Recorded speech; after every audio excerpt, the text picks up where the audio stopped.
Auf Wiedersehen, my love. She said that, your face is always sad, you're always angry. Tingnan niyo siya habang kinakausap ko siya, di ba walang reaction yung mukha niya. Talaga siya mag-react, guys, pag nasa harap ng camera. Lagi ko to sa inyo sinasabi, di ba? Si Gunner, pag nasa harap yan ng camera, pinapakita niyang...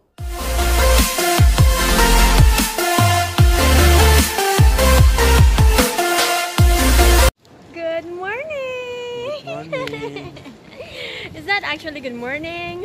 Anong oras na kaya It's already 4:30 na ng hapon. Sorry guys, hapon na ako nagsimula mag-vlog. Kasi busy kaya ako kaninang umaga. Siguro half day na siya. So, kailangan lunch pa lang. Nagluluto na ako ng pagkain. Tapos naglinis pa ako, naglaba pa ako, nanood pa ako sa Netflix ng movie na This is 40. And nandito kami ngayon sa carousel kasi balak naming ipasakay si Yaren. Kaya lang siya lang mag-isa. Yaren, you're VIP.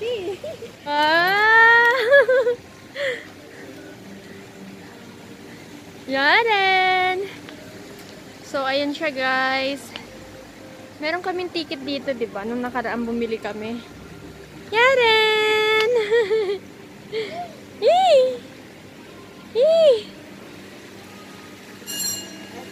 Wow! Bye-bye! Bye-bye! Aşkım!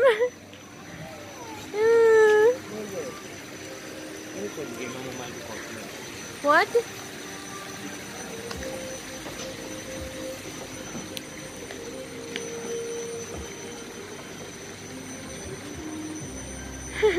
Nakataas pang kamay. Yaren! Hi!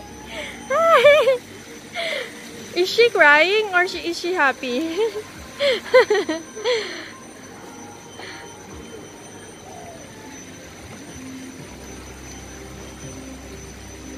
Aşkım! Are you crying? Is she crying, baby? She's crying. Sumakay na yung ama niya kasi umiiyak siya.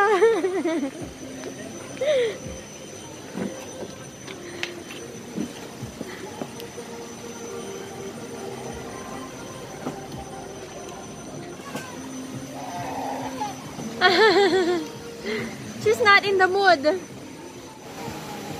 Finish! Finish! Finish! What?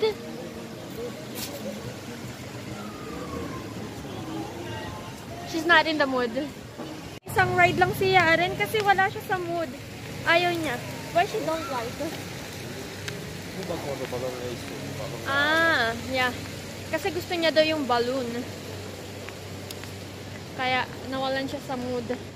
Ngayon guys, pupunta kami doon sa may market. Pero pupunta talaga kami sa may Lidl para bumili kami ng electric fan. Sobrang init. Kaya kailangan namin bumili ng electric fan sa bahay.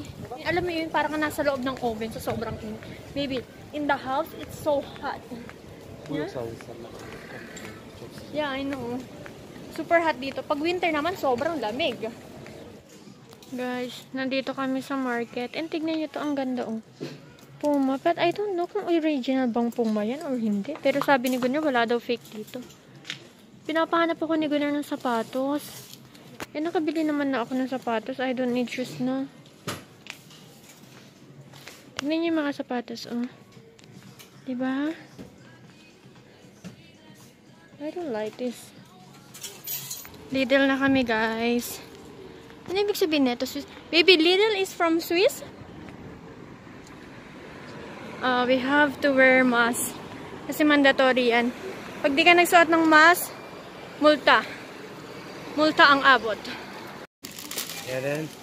Guys, kumukuha kami ng donut dito. 49 cents lang. And ang sarap niya. Ano to? Ito ba yung favorite ko? Kala mo kung hindi na itong mga bago eh. Thank you!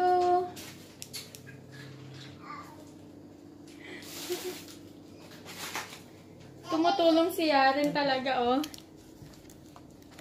Ay, thank you!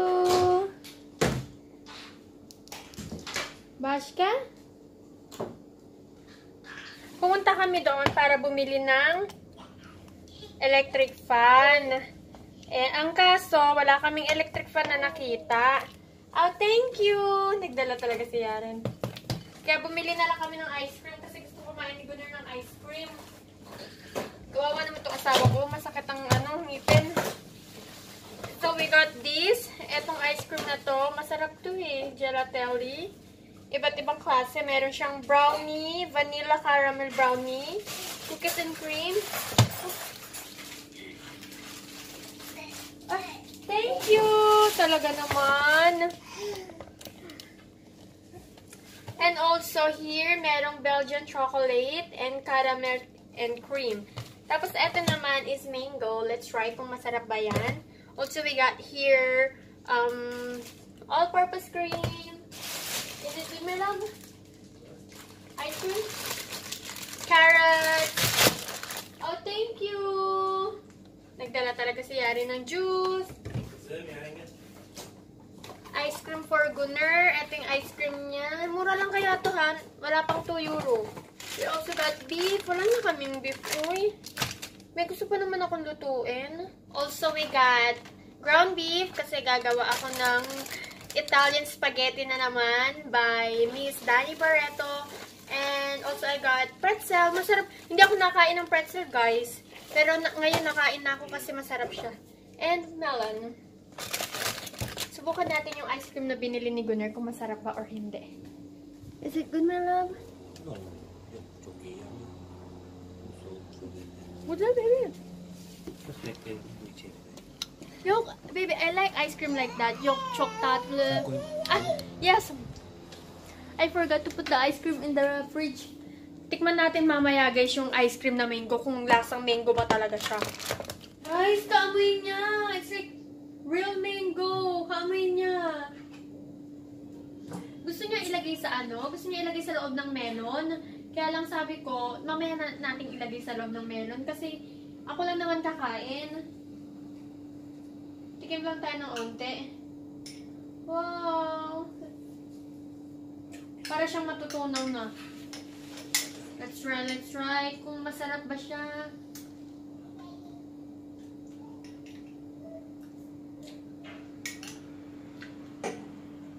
Maasim. Hindi siya kapareha. It's not like ice cream in the Philippines. It's like ekşi ve var tatlı. Hindi siya pareha sa Pilipinas. Para siyang maasim-asim. Tapos para siyang ma-jelly. Alam niyo yun? Lagyan na natin sa rep.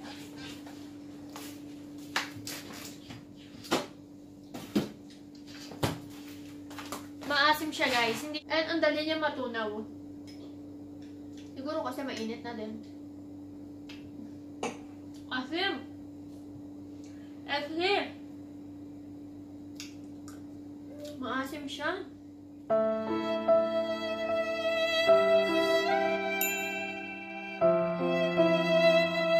Kagigising lang namin, sabi sa akin ni Gunnar. Nakita ko din sa internet yung mga black and white na mga photo. Tapos sinabi ko, baby, what does it mean? Sabi niya, para yan daw sa no to violence against women. Sabi niya, gagawa din daw siya no to violence against man. Kasi sinasaktan ko daw siya. We're gonna make Sia Bebea's photo. Nag-open ako ng Instagram. Ang dami yung mga nagtatanong doon, even sa Facebook. Ang dami yung nagtatanong doon na tinatanong nyo kung paano ba malalaman kung seryoso yung lalaki na Turkish or yung foreigner.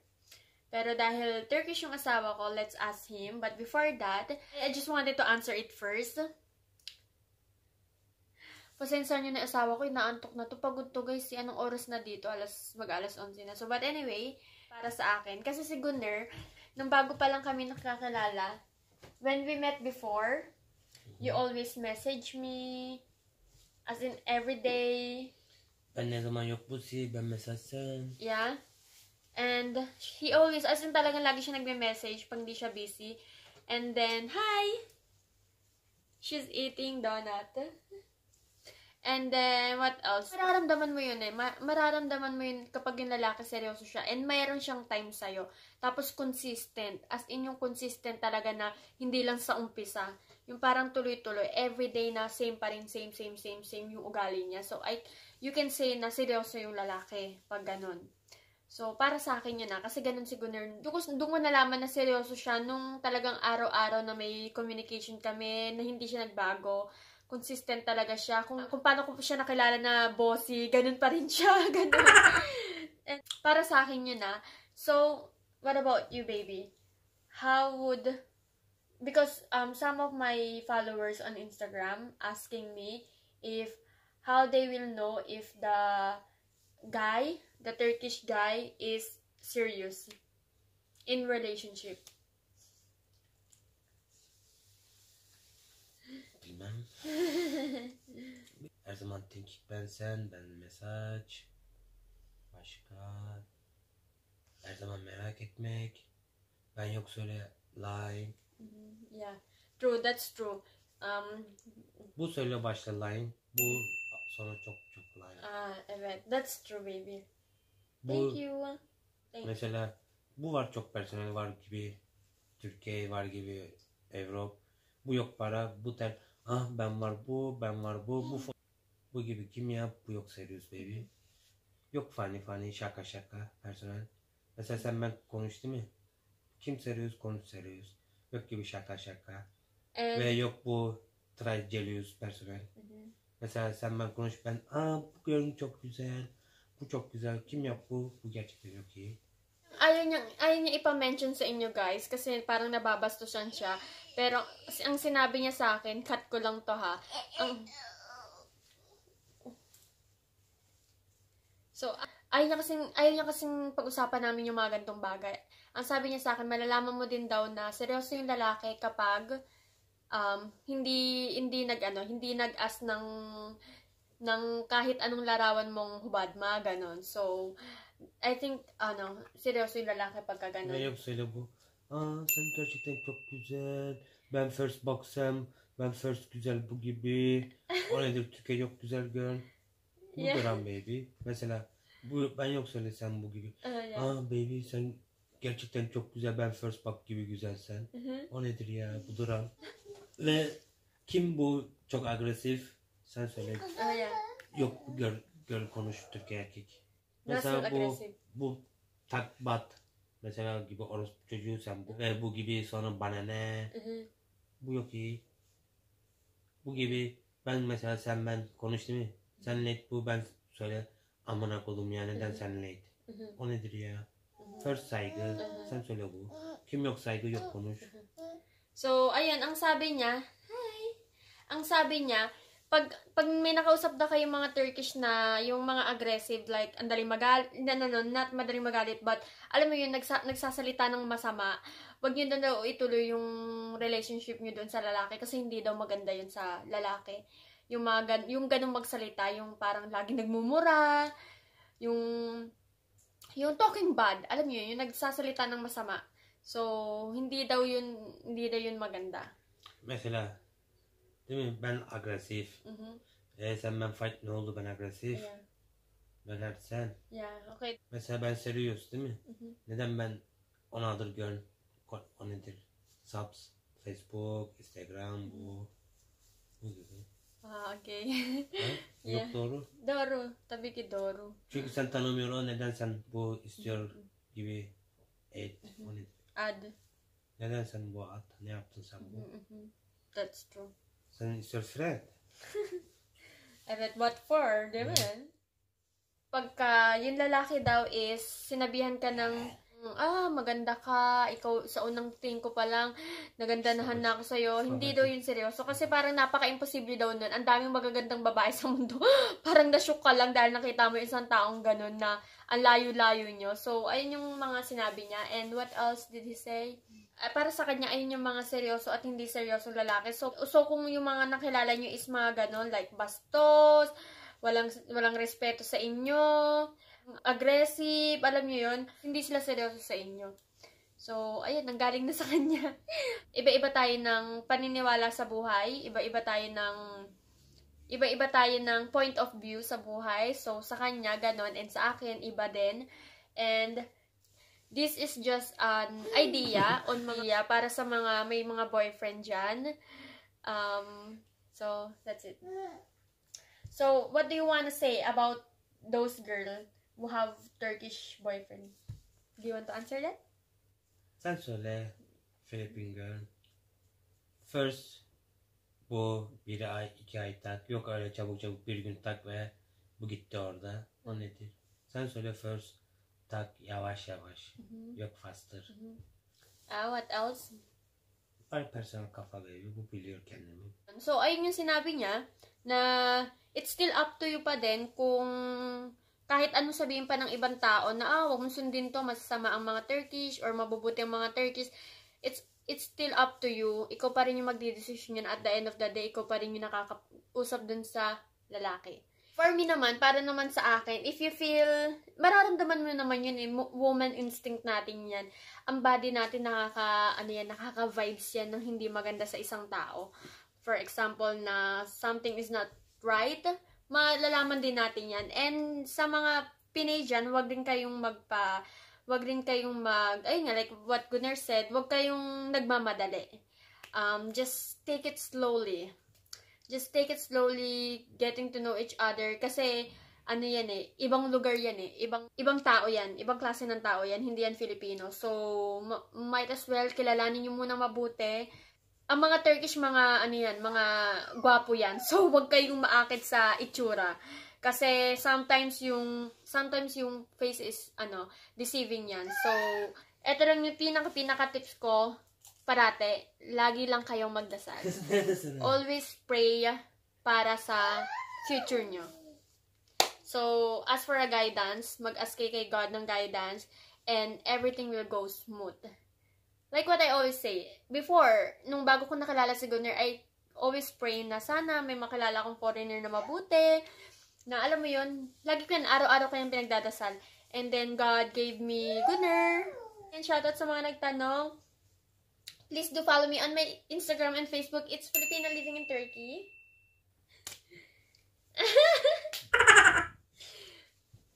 Bye. Hadi kızım Yaren. Yaren, come here. You say bye. Hadi. Bye You bye. say bye. Yaren. Bu gitti. Hadi bye bye. Ne oldu kızım? You say bye-bye. Benim kızım acıktı. Bye! Ay, sobrang init talaga dito. Grabe, para kami nasa loob ng oven. Sabi ko kay Gunnar, baby, doon ka na matulog sa sala. Susunod na lang ako sa'yo mamaya kasi gising pa si Yaren. Kagigising lang namin. And guess what? Kung saan pumunta ang maliit. Ayan. Sen içeri Yaren bakalım. Yaren, come on! She don't...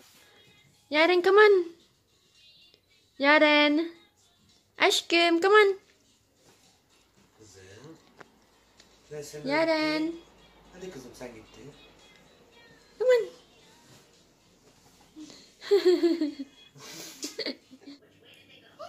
Yaren, do not go there. Papa is sleeping.